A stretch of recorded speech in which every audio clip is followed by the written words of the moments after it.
Sudan घाँसहरू पनि भर्खर उम्रिँदैछ एक चरण, अर्कोमा भर्खर छर्या छ। र तल्लो साइडमा तपाईहरु देख्दै हुनुहुन्छ कि हुन्न क्यामेरामा, त्यहाँ कोला छ। त्यो कोला चाहिँ कोलाको पात माछाको लागि, अनि त्यसको कोलाको दाना चाहिँ मान्छेको लागि पनि काम दिन्छ भनेर रोपेको छु। र यो बाख्राको मललाई अलिकति व्यवस्थापन गरौँ भनेर यहाँ ड्र्यागन फ्रुट पनि लगाएको छु अलिअलि। यसलाई चाहिँ अलिकति क्रमशः विकास गरेर यसलाई 1 बिघा जतिमा पुर्याउने लक्ष्य राखेको छु। र यसको फल पनि राम्रै हुँदो रहेछ। यो त्यति धेरै स्याहार पनि नचाहिने, फल मिठो पनि हुने, धेरै पनि फल्ने भएको हुनाले यो पनि एउटा मलाई चाहिँ उपयोगी लागेको छ। प्रजनन व्यवस्थापन हजुरले कसरी गरिराख्नु भएको छ तपाईको फर्ममा? मसँग चाहिँ नि अब अहिले प्रजननको लागि मलाई समस्या छैन।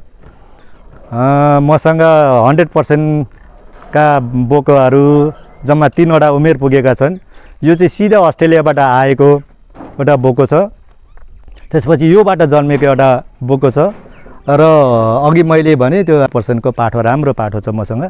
र यो यसको लागि चाहिँ मैले कृत्रिम गर्भधान गर्नु परेको छैन। यी मसँग चाहिँ 3 वटा चाहिँ बोकाहरू चाहिँ आफैसँग भएको हुनाले त्यसमा मलाई समस्या छैन। हजुरले चाहिँ प्राकृतिक गर्भधारणका लागि चाहिँ यो 100% को चाहिँ बोयर अस्ट्रेलियन बोयर भन्नु। अस्ट्रेलियन बोयर। अस्ट्रेलियन बोयरको ब्याडको बोकाबाट चाहिँ हजुरले क्रस ब्रिडिङ गराएर पाठापाठीहरू निकालिराख्नु भएको छ भने माउ पनि तपाईसँग 100% कै छन्।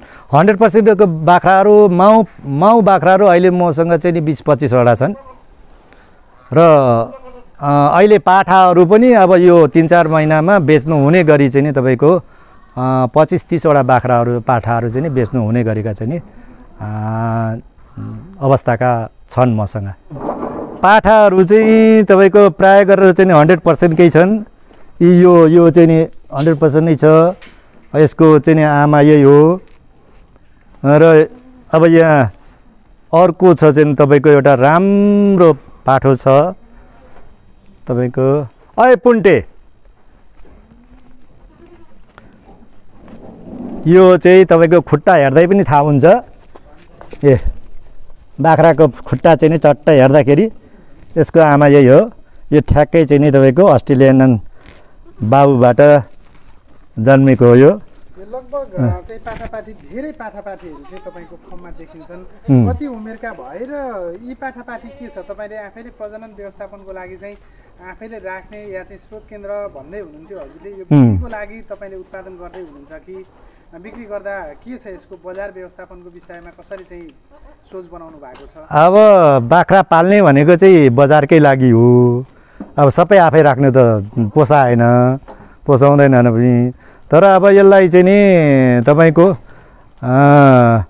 राम्रा बाख्राका पाठाहरूलाई चाहिँ अलिक धेरै सङ्ख्यामा बनाएर बेच्ने योजना बनाएको छु।